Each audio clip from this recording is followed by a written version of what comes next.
देखो अगला बूंदी का राजा है, उसका नाम ये हाड़ा, कौन सा हाड़ा है?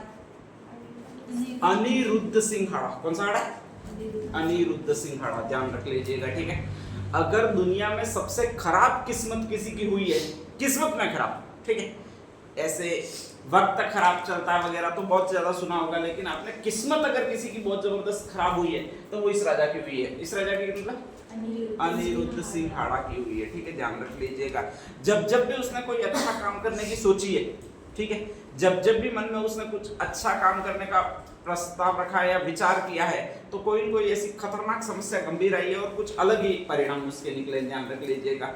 इसके काल में जिन जिन लोगों ने सोचा है या जिन जिन लोगों से इसने सोचा है कि मैं रिश्ते बनाऊं, ठीक है, उन रिश्तों का इतना उपयोग किया किसी ने कभी नहीं किया होगा, ध्यान रख लीजिएगा, ठीक है। यही एक राजा है जिसका नाम अनिरुद्ध सिंह हाड़ा है। अब सबसे पहले इसकी बात कर लेते हैं अपन। ये आपकी एक छतरी है, नाम कौन सा है? 84 खंभों की छतरी। कहां पर है? बूंदी में। ये सबने पढ़ा होगा, ठीक है, ध्यान रख लीजिएगा। अब हुआ क्या है वो देख लो। तो स्पेशली कहा जाता है अनिरुद्ध सिंह, अनिरुद्ध सिंह की माँ है रानी देवी, ठीक है। जब कहा जाता है कि आपके इसका जन्म हुआ था अनिरुद्ध सिंह के, तो बिल्कुल दूध ही नहीं आया या फिर कम दूध आया, और कम दूध आया तो स्वाभाविक है कि किसी न किसी से लेना पड़ेगा। 6 महीने तक का बच्चा तो उसको दूध पिला नहीं सकते, ना तो गाय का पिला सकते हैं ना बकरी का पिला सकते हैं। अभी तो पिला देते हैं कभी कभी, लेकिन नहीं पिला सकता है, ये माना जाता है। राजा के बच्चों को विशेषकर नहीं पिलाया जाता था उस समय, ठीक है। वैसे अभी भी नहीं पिलाया जाता, लेकिन ये लड़कियां वो आजकल बहुत शार्प हो गई है, ध्यान रख लीजिएगा, पिलाई देती है, छुपके छुपके पिला देती है। तो कहा जाता है कि यहाँ पर आपके स्पेशली अनिरुद्ध सिंह का जन्म हुआ है और उसकी माँ का दूध सूख गया, और ऐसी कंडीशन में कहा जाता है कि बच्चा भूख से रो रहा है तो किसी न किसी को बुलाना पड़ेगा। किसको बुलाएंगे? दाई माँ को। पहले राजाओं के पास में वैसे भी बहुत सारी दाई माँ होती थी, बहुत सारी दासियां होती थी, ठीक है, ध्यान रख लीजिएगा। तो ऐसी कंडीशन में कहा जाता है एक माँ थी जिसका नाम था जसा देवी, नई नई लड़की थी, माँ बनी थी, उसके भी दूध आ रहा था, ठीक है। तो ऐसी कंडीशन में कहा जाता है उस जैसा देवी को बुला लिया गया, और जैसा देवी ने कहा जाता है एक बगा दूध का बरवा दिया। किसको बरवा दिया? अनिरुद्ध सिंह हाड़ा को। जैसे एक बगा दूध का बरवाया, इसके बाद खुद को मां मान बैठी, वो मां बैठी। नाम कौन सा है? अरे देवी कौन सी बताई मैंने? जैसा देवी। यहाँ तक क्लियर, कोई दिक्कत नहीं है भाई, बरवा दिया तो बरवा दिया। धीरे धीरे कहा जाता है कि ये बड़ा हुआ। कौन बड़ा हुआ? अनिरुद्ध सिंह। बस रोज की सुनाने लगी भाई दूध इसने अब तो बेटा तो मतलब मन दाबियो है भूल जाए कि नहीं, ठीक है। ये कह रहा है कि नहीं भूलूंगा, याद रखूंगा, तुम भी मेरी माँ के समान ही हो। बस ये क्या होता है कि वो कहकर निकला और रास्ते में नहीं मिले तो भी दूसरी अगर कोई औरत मिल जाए तो बस वही वापस यो राजा अब राजा बने એને દબડાવ્યો મેં મોટો મેં કર્યો है, ठीक है। आज मैंने ओळखतो नहीं है। वो बेचारा अनिरुद्ध सिंह हर बार कोई फंक्शन होता पहले उसकी माँ को तो मनाना छोड़ता और सबसे पहले मनाने जाता। किसको मनाने जाता? जैसा देवी को, जैसा भाई को मनाने जाता, ध्यान रख लीजिएगा, ठीक है। और वो हर बार उलाहना देती। वो 1 चम्मच दूध शायद उसने पिलाया होगा, ध्यान रख लीजिएगा, पूरी जिंदगी में, लेकिन 1 चम्मच की इतनी कीमत वसूल की है जितनी किसी ने नहीं की होगी। कहा जाता है तार भाई है ने दबड़ियो तो राजमहल में मोबेला में झोपड़ी पड़ी हो वो कहा जाता है कि उसको राजमहल में ले गया, ध्यान रख लीजिएगा। वो फिर कहने लगी कि उसको तो राजमाता का दर्जा मिला हुआ है, मैंने भी भाई दूध का और खून का रिश्ता समान होता है और मैं यहाँ पर कोई माता का दर्जा ही नहीं मिला। तो कहा जाता है अनिरुद्ध सिंह ने कि हमारी माँ पधारो यो करके कहा जाता है ले गया और उसको एक दर्जा दिया। कौन सा दर्जा दिया? राजमाता का दर्जा दिया, ठीक है, ध्यान रख लीजिएगा। राजमाता की जितनी सुविधाएं होती है, उसको महल मिलता है, स्पेशली उसको बॉडीगार्ड मिलते हैं स्पेशली, ठीक है, उसका कहीं जाना आना होता है तो स्पेशली व्हीकल मतलब रथ मिलता था, सिक्योरिटी मिलती थी, वो सारी उसने ली। किसने ली भैया आपके? जैसा देवी ने। जैसा देवी का एक बेटा था, स्वाभाविक है कि हम उम्र होंगे तो ही आपके स्पेशली ये रिलेशन कोरिलेशन स्थापित होंगे दूध वाले। तो ऐसी कंडीशन में उसका बेटा था और उसका नाम था देवाहाड़ा। क्या नाम था? देवाहाड़ा, ठीक है, ध्यान रख लीजिए। ये पहले वाला नहीं है, पहले वाला मर गया, दूसरा नाम है, ध्यान रख लीजिएगा। नहीं तो आप ये सोचोगे पहले वाला ही भूत बन के वापस आया है, ऐसा नहीं होगा, ठीक है। तो कहा जाता है कि देवाहाड़ा था, बस देवाहाड़ा कुछ काम नहीं करता था। काम करने की जरूरत ही क्या है, क्योंकि थी माँ कौन थी? राजा राजमाता तो अब थी, जैसा देवी थी, और जैसा देवी कुछ भी होता तो उलाहना दे देती थी। किसको उलाहना दे देती थी? अनिरुद्ध सिंह को। ठीक है, ध्यान रख लीजिएगा। जैसे तैसे कहा जाता है कि देवा हेड़ा था वो मैन शिल्पी बना, कारीगर बना। भाई सुविधाएं ज्यादा मिलेगी तो आदमी मजदूरी बढ़ेगा, अगर संघर्ष में होगा तो आदमी बड़ा बनेगा, तो सुविधाएं उसको ज्यादा मिलेगी। वो तो राजा का बेटा था इसलिए राजा बन गया। ठीक है, सुविधाएं मिली थी तो भी वो सुविधाएं मिली और कहा जाता है कि शिल्पी बन गया। शिल्पी अच्छा बन गया, आर्किटेक्ट अच्छा बन गया, ध्यान रख लीजिएगा। ठीक है, तो उसने कहा जाता है उसको प्रमुख जितने भी बूंदी में चीजें बनती थी वो उसी के द्वारा बनवाई। ठेका दिलवाती थी ये राजमाता जैसा देवी, वो उसी को दिलवाती थी। किसको दिलवाती थी? देवाहाड़ा को दिलवाती थी। कहा जाता है जैसे मृत्यु की घड़ी निकट आई तो फिर कहने स्टार्ट हुई कि ताराई बदले बनावे उस मार बदले को बनावे बस घड़ी आवे कन। ठीक है, बेचारा परेशान हो गया। उसने कहा माँ मैं मेरी मम्मी के लिए जो बनाऊंगा, चबूतरा बनाऊंगा तुम्हारा उससे बड़ा बनाऊंगा, छतरी बनाऊंगा तो उससे ज्यादा बनाऊंगा। तो वो भी पड़ी पड़ी बोलती कितने खंभों की छतरी बनाएगा ये बता। ठीक है, कहा जाता है कि राजस्थान में लास्ट 80 खंभों की छतरी है और उसको मूसी महारानी की छतरी बोलते हैं। कौन सी महारानी की है? कहां पर? इससे भी बड़ी मैं तुम्हारे लिए छतरी बनाऊंगा, 84 खंभों की छतरी बनाऊंगा। अब तो खुश होकर मर जाओ।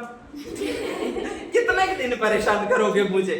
कहा जाता है इसके बाद शायद माँ को भी समझ में आया और आपके वीर गति को तो क्या, लेकिन स्वर्ग सिधार गए। स्वर्ग सिधार गए कहा जाता है। इसके बाद उसका बेटा आया, उसने सोचा कि माँ वो हुई है। ठीक है, तो उसका बेटा आया, कहा मम्मी रोज परेशान करती है, सपने में आती है। देवा ये अनिरुद्ध सिंह हाड़ा ने कुछ सुना नहीं, ठीक है आती होगी यार तेरे सपने में। अगले दिन माँ सच में आने लगी। किसके पास आने लगी? और अलग अलग रूप लेकर आने लगी। ठीक है, ध्यान रख लीजिएगा। कभी गोयडी बन जाती, कभी सापिड़ बन जाती। आदमी को वैसे भी डर लगता है, ध्यान रख लीजिएगा। और आदमी डरपोक है इतना, और कोई डरपोक नहीं होता है। अगर ऐसा 1-2 बार हो जाए ठीक है, तो वो जो नहीं काम करना होता वो भी कर देता है। ऐसी कंडीशन में कहा जाता है कि इसने वास्तव में जो कहा था वो बाकी यूं करके एक छतरी का निर्माण करवाया और उसी को 84 खंभों की छतरी कहते हैं। क्या कहते हैं? वो एक ही कॉन्ट्रैक्ट था। ठीक है, ध्यान रख लीजिएगा। किसके पास में? देवाहाड़ा के पास में। भाई मम्मी मर गई थी, अब कौन से कॉन्ट्रैक्ट मिलने वाले? तो देवाहाड़ा ने अपनी सारी कारीगरी थी वो उसी छतरी में दिखाई। कौन सी छतरी में दिखाई? 84 खंभों की छतरी में दिखाई। ठीक है, उसको म्यूजिकल महारानी की छतरी बोलते हैं। अभी भी ध्यान रख लीजिएगा। आप अगर कभी 84 खंभों की छतरी में जाओगे और स्पेशली कहा जाता है कि वहां पर हाथों से ये स्पष्ट करोगे या फिर ऐसे बजाओगे तो उसके पिलर है ना, उनमें भी ध्वनि आती है। जैसी आपके लोहे या किसी धातु में ध्वनि आती है वैसी उसमें भी ध्वनि आती है। जबकि है पत्थरों में ध्वनि नहीं आनी चाहिए, लेकिन फिर भी आती है, ये कहा जाता है। ठीक है, ध्यान रख लीजिएगा। इसीलिए उसका एक नाम और है म्यूजिकल महारानी की छतरी। कौन सी छतरी? हाँ, तो कभी भी आ जाए म्यूजिकल महारानी की छतरी कौन सी है, तो वो उसी बाई की है। बाई कौन सी थी? जैसा देवी। ठीक है, ध्यान रख लीजिएगा। और उसका निर्माण करवाया इसने करवाया। किसने करवाया भाई? आपके अनिरुद्ध सिंह हाड़ा ने करवाया। किससे करवाया? देवाहाड़ा से करवाया। ध्यान रख लीजिएगा। तो ये तो होगी पहली चीज, आपके 84 खंभों की छतरी। ध्यान रख लीजिएगा। ठीक है, इसकी किस्मत मैंने पहले ही कहा कि बहुत ज्यादा खराब थी। अब नेक्स्ट आगे दूसरी जो चीज आती है वो इसके काल में आती है आपके एक झील, और उसका एक नाम है। नाम कौन सा भी आपके? जैत सागर। बूंदी में इसी को आपके स्पेशली कहा जाता है, वो दुगारी झील भी कहा जाता है। कौन सी झील कहा जाता है? दुगारी। ठीक है, एक तो दुगारी झील कभी भी आए तो वो बूंदी में, एक जैत सागर कभी भी आए तो वो बूंदी में। ध्यान रख लीजिएगा। नेक्स्ट आगे अनिरुद्ध सिंह हाड़ा को बुलाया गया आजम शाह ने। आजम शाह तो क्या बुलाया गया? आजम शाह की एक बहन है, उसका नाम ये है। नाम कौन सा? जहांजेब। ध्यान रख लीजिएगा। एक तरफा प्यार था अनिरुद्ध सिंह का और जहांजेब के बीच में। ध्यान रख लीजिएगा। हमेशा कोई भी एक तरफा प्यार होता है तो एक तरफा प्यार करता कौन है? अरे एक तरफा प्यार है, मैंने ये कहा। तो अनिरुद्ध सिंह एक तरफा प्यार कर रहा होगा कि जहांजेब एक तरफा प्यार कर रही होगी? स्वाभाविक है। जहांजेब तो कहे तो हम तो ना हाँ ये बोल देते हैं। ठीक है, वो तो 2 तरफा प्यार हो जाता है। साला लड़कों की किस्मत वास्तव में कितनी खराब है कि लड़कों का प्यार हमेशा एक तरफा रह जाता है और लड़कियों का प्यार भले ही हो नहीं हो 2 तरफा हो ही जाता है। ठीक है, ध्यान रख लीजिएगा। तो यहाँ पर कहा जाता है अनिरुद्ध सिंह है और सेकंड लेडी है, उसका नाम कौन सा है? जहांजेब। राजकुमारी थी, कुंवारी बेटी थी, मुगल दरबार में आजम शाह की बहन है। ये ध्यान रख लीजिएगा। इसी आजम शाह के पास जो जाता है वो अनाम वाला हमेशा राजा जाता है। नाम कौन सा? अनिरुद्ध सिंह हाड़ा जाता है। ये वहां पर राजकार्य सारा देखती है और जब राजकार्य देखती है इतना अच्छा शासन व्यवस्थित चलाती है, आजम साहब को पता ही नहीं है। ठीक है, तो कहा जाता है कि यही पूरा शासन चलाती है। कौन चलाती है? जहां जेब चलाती है। अनिरुद्ध सिंह हर बार इससे मिलने के लिए या इसको देखने के लिए, क्योंकि पहले फोटो वगैरह कुछ नहीं थे, वीडियो कॉल तो बिल्कुल नहीं थी, ध्यान रख लीजिएगा, तो ऐसी कंडीशन में इसको देखने के लिए कहां पर चला जा रहा है? दिल्ली चला जा रहा है। कहां पर चला जा रहा है? दिल्ली। आगे ये स्टोरी वापस आएगी, ठीक है, ध्यान रख लीजिएगा। अब दिल्ली जब भी जाता है तो अपना एक छोटा भाई है, उसका नाम है जोत सिंह हाड़ा। कौन सा नाम है? जोत सिंह हाड़ा। उसको साम्राज्य सौंप कर जाता है, यहाँ पर ध्यान रख लीजिएगा। तो कहा जाता है अनिरुद्ध सिंह इससे मिलने के लिए, यानी इसको देखने के लिए, मिलना तो कोई है ही नहीं, वो तो शासन कर रही है, ये उसके अधीन है स्पेशली। तो कहा जाता है इसको देखा हो, यो करके वो दिल्ली गया है। इसको अभी तक पता ही नहीं है कि मेरे को देखने भी कोई आ रहा है, ठीक है। वो सोचती है कि ये सामान्य प्रशासन का काम है, कुछ काम से आया होगा, काम करके चला जाएगा, यहाँ पर ध्यान रख लीजिएगा। और उसी समय कहा जाता है वहां पर जेत सागर झील है, बूंदी में, बूंदी का शासन संभाल रहा है वो इसका भाई संभाल रहा है। इसके भाई का जो नाम है, छोटे भाई का नाम, वो जोत सिंह हाड़ा है। कौन सा हाड़ा है? जोत सिंह हाड़ा है, ध्यान रख लीजिएगा। बराबर यहाँ पर एक पर्व आया है और उसका नाम गणगौर पर्व है। कौन सा पर्व है? गणगौर मना रहे। गणगौर पर्व आता कब है? चैत्र शुक्ल तृतीया को, ध्यान रख लीजिएगा। तो चैत्र शुक्ल तृतीया को गणगौर पर्व मनाया जा रहा है। उसमें दो की सवारी निकाली जा रही है, एक गण की सवारी निकाली जाएगी, एक गौर की सवारी। गौर का मतलब पार्वती की सवारी निकाली जाएगी। यहाँ तक बिल्कुल ठीक है। लास्ट डे कहा जाता है गणगौर का विसर्जन करना पड़ता है, और हमेशा विसर्जन अपने कहां पर किया जाता है? अरे अपने गणेश जी का विसर्जन भी करते होंगे, या तो तालाबों में किया जाता है या फिर नेक्स्ट आगे झीलों में किया जाता है, ध्यान रख लीजिएगा, ठीक है। तो कहा जाता है वहां पर तालाब या झील ये एक ही है। कौन सी है भी आपके? जेत सागर है। तो कहा जाता है गणगौर का विसर्जन करना है, और गणगौर का जब विसर्जन करता है तो उसमें राजा मैन होता है, वो भी जाता है, सारी पब्लिक भी आती है, सारी गौर भी आती है। गौर का मतलब बनी हुई गौर भी आती है, ठीक है, ध्यान रख लीजिएगा। गौरी भी आती है, लड़कियां भी सारी आती है। और उस समय इसका छोटा भाई है वो गया हुआ है, जिसका नाम जोत सिंह हाड़ा है। अब कहा जाता है वो गणगौर विसर्जन के लिए गए। कहां पर गए? जेत सागर। इसी झील का मैंने दूसरा नाम क्या बताया? दुगारी झील। कौन सी झील? दुगारी झील, बूंदी में, वहां पर गए। कहा जाता है गणगौर का विसर्जन इस तरह से करना है कि वापस शिवजी पानी सूखे और शिवजी और गौरी की मूर्ति बाहर ही पड़ी नहीं रह जाए, मतलब किनारे पर नहीं रहनी चाहिए, बल्कि बीच में जाकर विसर्जन करना है, ध्यान रख लीजिएगा, ठीक है। झील के बराबर बीच में जाना है और वहां पर धीरे से उनको रख देना, यही विसर्जन की प्रक्रिया कहलाती है। कुछ फूल वगैरह डाल के, ध्यान रख लीजिएगा। अब नेक्स्ट आगे, बीच में जाने का उपाय क्या है? गणगौर को ले जाकर बीच में ले जाना झील के। उपाय क्या है? अरे भाई सीधी बात है, ना भी होगी, ठीक है, ऐसा कोई अपने में चमत्कारिक ताकत तो है नहीं कि सीधे सीधा पानी पर चलते चलते चलते चलते चले जाए। तो नाव लिए, ध्यान रख लीजिएगा, ठीक है। और कहा जाता है कि आपके स्पेशली नाव लिए, इसमें कहा जाता है कि ये इस तरह से आपके जो टोटल नाव है, तो वो इस तरह से यहाँ पर गणगौर बिठा दिया। यहाँ पर सारी आसपास में लड़कियां बैठ गई, जितनी भी ये तैयार हुई थी, तीजनिया वगैरह जो भी कहलाती है, वो बैठ गई है, ध्यान रख लीजिएगा। सबसे आगे राजा बैठ गया। राजा अभी का कौन है? जोत सिंह हाड़ा, ठीक है। उसके आसपास सारी लड़कियां बैठी हुई है, 16, 17, 18, 19, 20 साल की लड़कियां ही बैठी हुई है, क्योंकि गणगौर पर्व लड़कियों का ही है, मैं तो लड़कियां ही जाएगी, ध्यान रख लीजिएगा। और ऐसी कंडीशन में कहा जाता है कि ये छोटा भाई है, अनिरुद्ध सिंह का छोटा भाई है, उसकी भी एज लगभग यही है, 25-30 साल के समथिंग है, ध्यान रख लीजिएगा। और जैसे ये इसमें सारी लड़कियां देखता है तो कुछ इसको मस्ती सूझ जाती है, और मस्ती सूझ जाती है तो कहा जाता है कि आगे बैठा हुआ होता है, नाव को एक बार इधर धक्का दे देता, एक बार इधर, मतलब दो किनारे होते हैं नाव वाले, तो एक बार तो इधर धक्का दे देता, एक बार इधर दे देता है। जैसे ही नाव या तो इधर हिलेगी या इधर हिलेगी, तो लड़कियों को बड़ा डर लगता है और लड़कियां चिल्लाती है, ज्यादा मजा आ जाता है। किसको मजा आ जाता है? जोत सिंह हाड़ा को, ध्यान रख लीजिएगा, ठीक है। जैसे चिल्लाती है, अब लड़कियां फर्स्ट में चिल्लाती है तो हंसती हुई चिल्लाती है, इतना गुस्सा नहीं करती है, ध्यान रख लीजिएगा। ओ पड़ी यूं कर रही होगी इसको भी लग रहा होगा कि यार मजा आ रहा है। तो ऐसी कंडीशन में ये ज्यादा दोनों पैर रखे, एक पैर इस वाले फाकड़े पर खड़ा रखता है, एक पैर इस वाले फाकड़े पर खड़ा रखता है, ध्यान रख लीजिएगा। एक बार तो इधर फाकड़े पर घुटता है तो पूरी नाव इधर झूलती है, ठीक है, ध्यान रख लीजिएगा। वो सारी लड़कियां होती है, वो और जोर से चिल्ला रही है, ओ भाई डूबी यूं करके, ठीक है, इसको और ज्यादा मजा होता है, ध्यान रख लीजिएगा। इधर वाले फाकड़े पर और पैर रखकर ज्यादा कूदता है, वो फिर बैलेंस बनाने नाव पूरी इधर जाती है, ठीक है। फिर लड़कियां चिल्लाती है, इसको और ज्यादा मजा होता है, और ज्यादा कूदता है, और अचानक ऐसा होता है नाव ज्यादा इसको लगाने लगती है, उल्टी हो जाती है, ध्यान रख लीजिएगा, ठीक है। लड़कियों को तैरने नहीं आता था, फिर सिर्फ इसी को तैरने आता था। किसको तैरने आता था? जोत सिंह हाड़ा। बाकी को तो इसने चढ़ना भी नहीं दिया, बाकी भी पुरुष बहुत सारे थे, लेकिन तुम क्या करोगे? राजा मैं विसर्जन करके आ जाऊंगा, बाकी जितनी भी तीजड़ियां वगैरह आ जाओ मेरे साथ में, तो सारी भर गई होती है नाव। और अचानक नाव उल्टी हो जाती है। नाव उल्टी जैसे ही होती है तो कहा जाता है तैरने एक को ही आता है। किसको आता है? ये सोचता है कि मैं बाहुबली नायक बन जाता हूँ, ध्यान रख लीजिएगा, और सारी लड़कियों को निकाल ले जाता है। लड़कियों को तैरने नहीं आता है, और जब भी आप कुएं में कूदोगे आपको तैरने नहीं आता, जो भी आप आता है उसको जल्दी से पकड़ लोगे आप, ठीक है, ध्यान रख लीजिएगा। तो ऐसी कंडीशन में कहा जाता है कि सारी लड़कियों ने पकड़ने की कोशिश की, वो किसको की? जैसे ही पकड़ में आया तो उसको कहा जाता है दबाया नीचे और ऊपर बैठ गई, ठीक है, ध्यान रख लीजिएगा। अब कहा जाता है कि यहाँ पर लड़कियां है वो तो ऊपर आ गई और अंदर ही डूबा रह गया, वो भाई डूबा रह गया। नाम कौन सा? जोत सिंह हाड़ा डूब गया, ठीक है। और इस तरह कहा जाता है कि राजा की मृत्यु होगी। कौन सा राजा की मृत्यु होगी?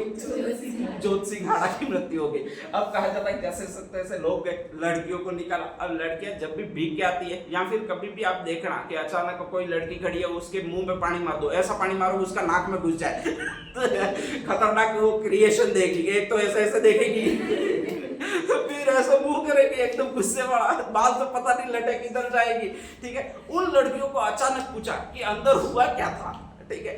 लड़की गुस्से वाली थी बहुत ज्यादा, और ऐसी कंडीशन में उसने एक ही चीज कही, वो हाड़ियो ले डूबियो गणगौर गई, ठीक है। इसीलिए एक फेमस कथन हो गया, ध्यान रख लीजिएगा, कि हाड़ो ले डूबियो गणगौर। क्या हो गया? हाड़ो ले डूबियो गणगौर, ठीक है। ये उक्ति किस राजा के लिए? राजा कौन सा बताए? जोत सिंह हाड़ा। कहां पर हुई थी? बूंदी में भी। कौन सी झील में? झील सागर झील में, ठीक है। अब पहली बार राजा डूबा है, देखो लोग डूब जाते तो कोई फर्क नहीं पड़ता, राजा डूबा है तो इसको अपशकुन मान लिया गया। क्या मान लिया? अपशकुन। अनिरुद्ध सिंह वापस आए और कहा कि आज के बाद कोई भी यहाँ पर क्या नहीं मनाएगा भाई? गणगौर नहीं मनाएगा, कैंसर। 400 साल हो गए, अभी तक आपके वहां पर एक चीज नहीं मनाई जा रही है। क्या नहीं मनाई जा रही है? गणगौर नहीं मनाई जा रही है, ठीक है, ध्यान रख लीजिएगा। तो यही पूरी घटना है, वो आपकी ये घटना है। कौन सी घटना? जेठ सागर झील की। एक ही बार बाहर गया, कौन बाहर गया? अनिरुद्ध सिंह हाड़ा। और पीछे घटना हो गई है, वो ये हो गई है, देखो कितनी खराब। और सबसे बड़ी बात ये है कि ये मिलने गया बेचारा, किससे मिलने गया? जहां से ढंग से मिल भी नहीं पाया, देख भी नहीं पाया, और वापस दौड़ना पड़ा। सूचना मिली कि तुम्हारा भाई ले डूबा वहां पर, और ठीक है, और लाश पड़ी हुई है, जाओ तुम जलाओ उसको, ध्यान रख लीजिएगा। तो ये अनिरुद्ध सिंह हाड़ा के काल की सेकंड घटना है। तीसरी घटना एक और है, उसकी एक रानी थी, और उस रानी का नाम था नाथा कंवर। क्या नाम था? नाथा कंवर, ठीक है, ध्यान रख लीजिएगा। पता नहीं कहां से स्पेशली अपने कुछ लोग होते हैं जो आपके घर पे आएंगे तो आपके घर का पानी नहीं पिएंगे, तो आप उनको कहां से पानी पिलाते? बोर का। वेरी गुड, ध्यान रख लीजिएगा। या तो हैंडपंप से लाते हैं या फिर मोटर चालू करते हैं अलग से, ध्यान रख लीजिएगा। फिर लोटा मांझ के लेकर जाते हैं, भरते हैं, और फिर आगे कहा जाता है उसको पिलाते हैं, तब वो पानी पीता है। अब वो ये नहीं जानता अपने घर में जो पानी रखा वो भी उसी बोर का रखा हुआ है लॉजिक ही खतरनाक है भाई। आजकल आरओ लगे हुए, ऐसा तो है नहीं वापस लोटा वगैरह डुबाते, ट्यूबवेल से सीधा टंकी में जाता है, टंकी से सीधा आरओ में आता है, प्यूरिफाई होता है, और फिर वापस आ रहा है। वो तो एकदम नया ही है, बोर जैसा ही है, लेकिन वो भी नहीं पिएगा। घर का पानी तो मेरे चलता ही नहीं है, और आप जैसे ही बोलाओगे तो उसका मन वहम मिट जाएगा, नहीं ये घर का पानी नहीं है, बोर का पानी है तो पी लेता हूँ करके। तो सेम टू सेम इसकी एक रानी है, नाम कौन सा? अरे रानी का नाम कौन सा बताया? नाथावत कंवर। कौन सा नाम है? नाथावत कंवर, याद रह जाएगा। ये नाथीबाई गणी टेढ़ी है, ठीक है, ध्यान रख लीजिएगा। कहती है कि मैं सिंपल पानी घर का होता है वो पीती ही नहीं। अब अनिरुद्ध सिंह बेचारा कहाँ बोर करने जाए, प्रॉब्लम है, ध्यान रख लीजिएगा। एक बोर का पानी कहाँ लेने जाए, ठीक है। तो वो जिद पकड़ के बैठ गई है कि रोज का मेरे लिए पानी, जब भी मुझे प्यास लगे तब पानी लाओ, और वो भी प्योर पानी लाओ। कैसा पानी लाओ? प्योर। सैनिक है, जाएगा तो उस समय ऐसा तो है नहीं, स्पेशली घर में राजमहल बहुत बड़े होते थे, अगर उसको प्योर पानी चाहिए तो सैनिक है वो लेने जाएगा, और लेने जाएगा देर आए होगी, और देर होगी तब पूरा संग्राम खड़ा कर देगी। वो ये कर देगी, कौन? नाथावत रानी नाथीबाई, ध्यान रख लीजिएगा। संग्राम खड़ा कर देती है, अभी तक मेरे लिए पानी नहीं आया, मैं महारानी हूँ। कहा जाता है सैनिकों को मृत्युदंड तक दे देती है, तू मेरे लिए पानी नहीं आया, आधे घंटे लेट हो गया, मृत्युदंड हो। और कहा जाता है जैसे ही रानी या राजा बोल देते थे मृत्युदंड हो, तो दूसरे सैनिक या सेनापति जो होते थे वो देर भी करते थे। राजा ने बोला मतलब वो देवीय रूप है, देवत्व उनके जीवा में बसता है, और इसलिए उनको 100% मृत्युदंड दे भी देते थे। अनिरुद्ध सिंह परेशान, बेचारा जो भी सेवक रखे वो कहा जाता है मर जा, अगले ही दिन मृत्युदंड दे दे, और वो ये रानी नाथावत दे दे। अनिरुद्ध सिंह परेशान हो गया, और उसने सोचा कि यार ऐसा क्या करूं, बेचारे लोग निर्दोष है, वो इसके चक्कर में मारे जा रहे हैं। तो उसने कहा जाता है उसके महल के पास ही का एक वावड़ी खोदो, जस्ट महल महल के जस्ट पास में एक बावड़ी खुदी है और उसी को कहा जाता है, वो ये बावड़ी कहा जाता है। नाम कौन सा है? रानी जी की बावड़ी। ठीक है, जाली है, जो महल रहती है उसमें ऊपर एक जाली है। कहा गया एक सैनिक को स्पेशल वहां पर खड़ा किया गया और कहा गया जैसे ये पानी यूं कहे तू लोटा डालना धड़ाम देके, ठीक है, और रस्सी से वापस खींच लेना, इसको दे देना, ध्यान रख लीजिएगा। ठीक है, ये पानी पी जाएगी और शांत हो जाएगी। फालतू काम की ये तुम्हारी गृहस्थी है वो नहीं उलटेगी, तुम मरोगे नहीं। और इसी को कहा जाता है रानी जी की बावड़ी। बाद में कहा जाता है उसको ये कुआं पसंद नहीं आया तो उसने अंदर आर्किटेक्चर बनाया, मतलब अलग अलग डिजाइन बनवाए। कहीं पर चढ़ने वाली सीढ़ियां बनाई, कहीं पर उतरने वाली सीढ़ियां बनाई, कहीं पर आपके ये चौबारे इस तरह से गोल बनाकर गुंबद बनाकर चौबारे बनाए। वैसा पूरी बावड़ी में अलंकृत डिजाइन बनाई है अलग अलग, ध्यान रख लीजिएगा। ठीक है, कहीं पर ऐसे पिल्लर बनाए हैं सीढ़ियों पर, ऐसी कई सारी चीजें इसने की है अंदर, तो उसी को एक बावड़ी कहा जाता है। नाम कौन सा है? रानी जी की बावड़ी, ध्यान रख लीजिएगा। ठीक है, तो नेक्स्ट आगे 3 लिख दीजिएगा।